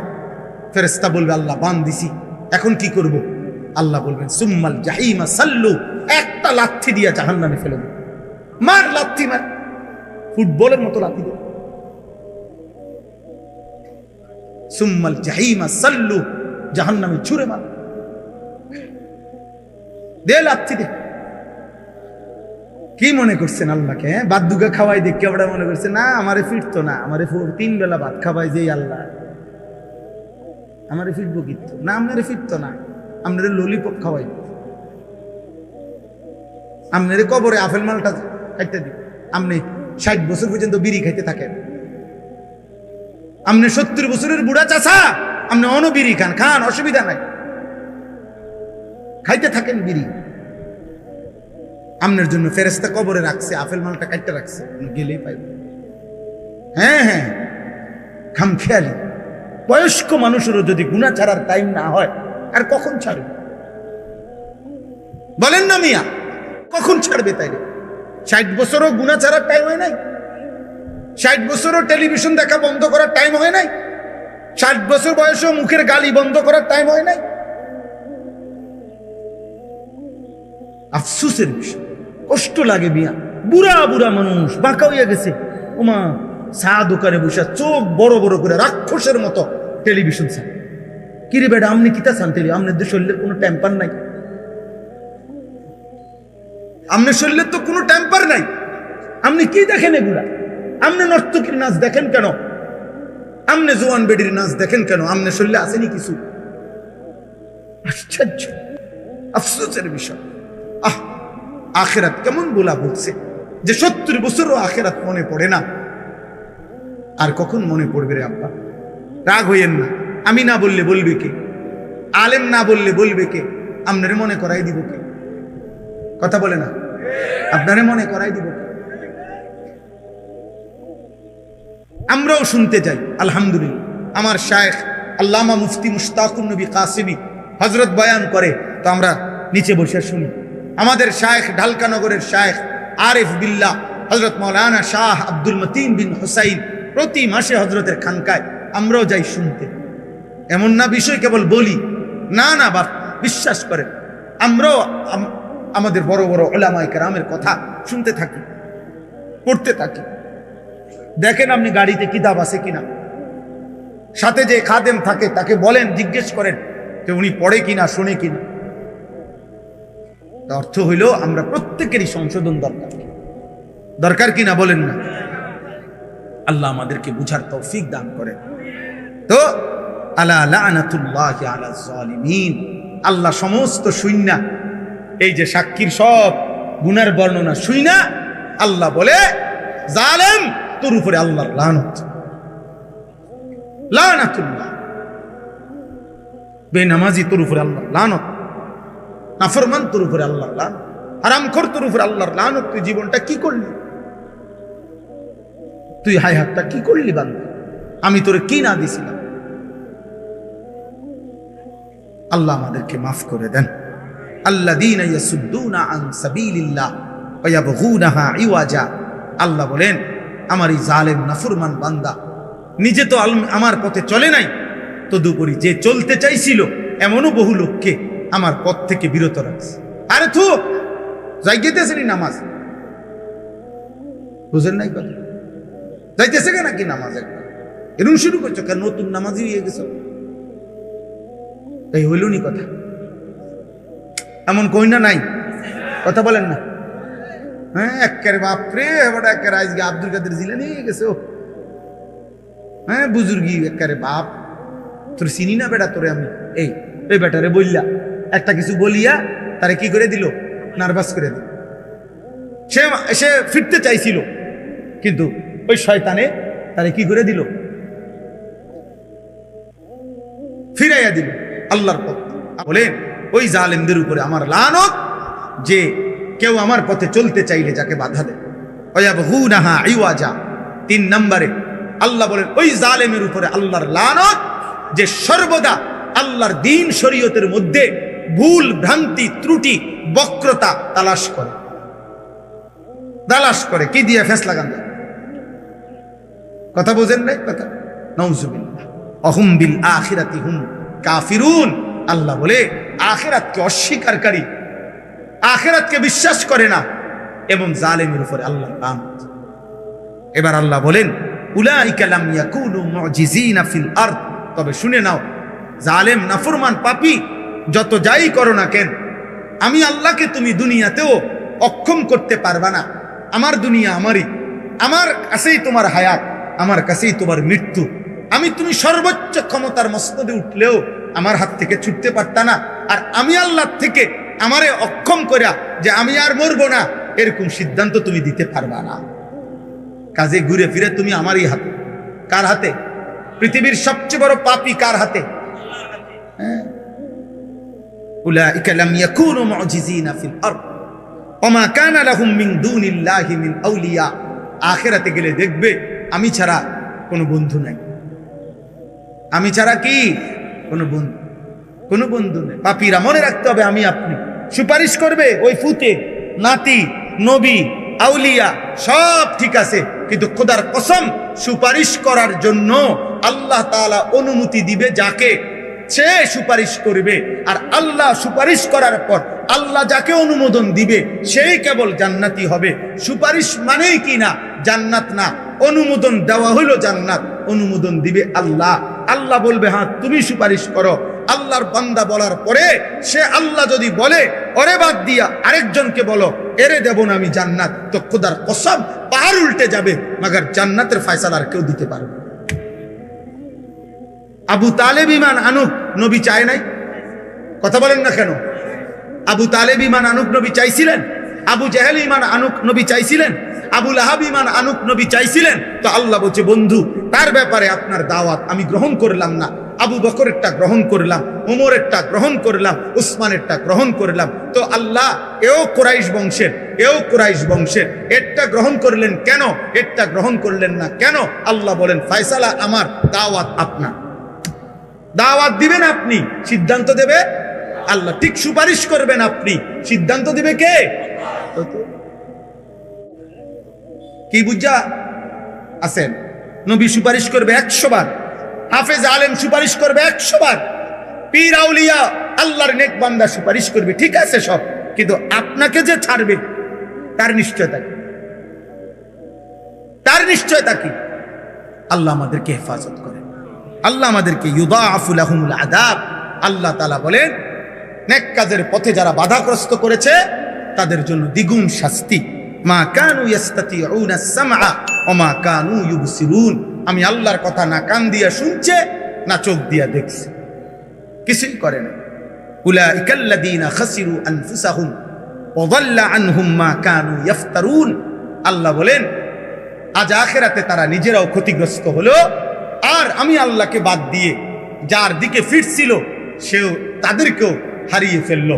আর আজ আর দেবতাও মিলবে না, আজ আর মূর্তিও পাবে না, আজ আর বন্ধু নামের যারা অসৎ পথে চালাইছে তাদেরকেও পাবে।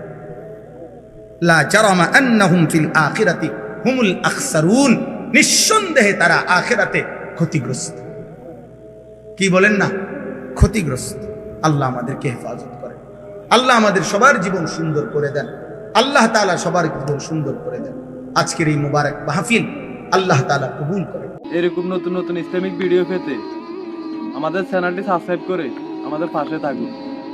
ধন্যবাদ।